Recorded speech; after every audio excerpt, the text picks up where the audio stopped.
Bonjour à tous, moi c'est César Leiba et aujourd'hui je vais vous exposer les problèmes et les solutions liées à l'expression écrite en FLE pour les apprenants adultes. L'expression écrite est un défi pour les apprenants adultes en français langue étrangère entravés par les lacunes linguistiques, un manque de créativité et des difficultés d'organisation des idées. Dans cet exposé, nous examinerons ces problématiques à travers des études récentes et nous proposerons des stratégies pédagogiques pour les surmonter. Nous allons commencer avec les problèmes principaux. El Mezali identifie des déficits en vocabulaire et grammaire qui limitent l'imagination des apprenants, tandis que Mabrouk, Marous et Salem soulignent leur difficulté à produire des textes cohérents et innovants, influencés par des méthodes éducatives peu stimulantes. De sa part, Dermitas et Gumus insistent sur l'impact des erreurs fréquentes et des différences entre les registres oral et écrit, et Turkoglu et Kadvar relèvent un faible engagement des apprenants dans la lecture et l'écriture, ce qui freine l'apprentissage actif. À continuation, nous allons expliquer les stratégies et techniques pour résoudre les problèmes. Afin de remédier à ces obstacles, des stratégies pédagogiques innovantes et des activités créatives peuvent être mises en œuvre pour renforcer la maîtrise de l'expression écrite en FLE. Tout d'abord, l'apprentissage autorégulé et l'autocorrection. Selon El Mezali, les stratégies d'apprentissage autorégulé telles que la planification, la surveillance, l'autocontrôle et la réflexion aident les apprenants à développer leur autonomie. Une activité inspirée à ces principes consiste à demander aux étudiants à concevoir des plans détaillés avant la rédaction, suivis d'une autocorrection à l'aide des grilles d'évaluation, des dictionnaires ou des intelligences artificielles. Ces techniques favorisent une meilleure prise de conscience des erreurs et une amélioration continue.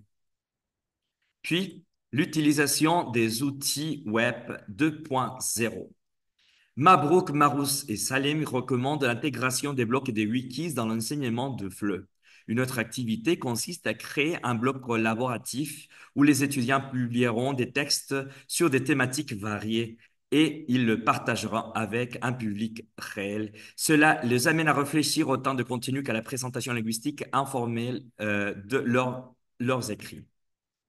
Ensuite, la correction collective et atelier d'écriture.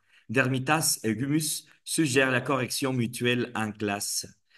Organiser des ateliers d'écriture peut repérer l'analyse et la correction des erreurs dans les textes de leurs pairs. Cette pratique favorise un apprentissage collaboratif et renforce les compétences en révision critique. Après, des activités qui favorisent la créativité.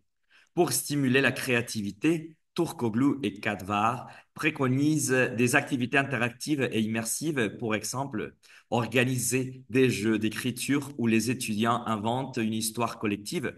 Chaque participant ajoute une phrase ou un paragraphe selon la structure définie. Cela peut encourager l'expression spontanée et l'innovation linguistique. Finalement, la production écrite fonctionnelle et créative. El Mezali distingue l'expression fonctionnelle de l'expression créative. Une activité intégrative consiste à demander aux apprenants à rédiger une lettre formelle, expression fonctionnelle, suivie d'un court poème ou d'un récit inspiré au même sujet, expression créative. Cette approche allie des compétences techniques et artistiques.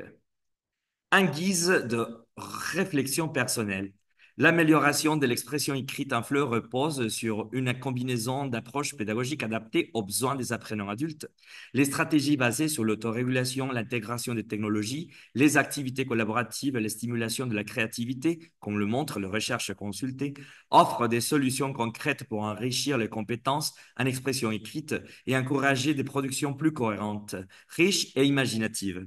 Cependant, il convient de souligner que le choix des solutions pédagogiques doit de tenir compte de la diversité des apprenants, leurs besoins spécifiques et des ressources disponibles. La mise en œuvre de ces stratégies nécessite souvent un équilibre délicat entre les contraintes institutionnelles et les objectifs éducatifs, ce qui peut constituer un défi pour les enseignants.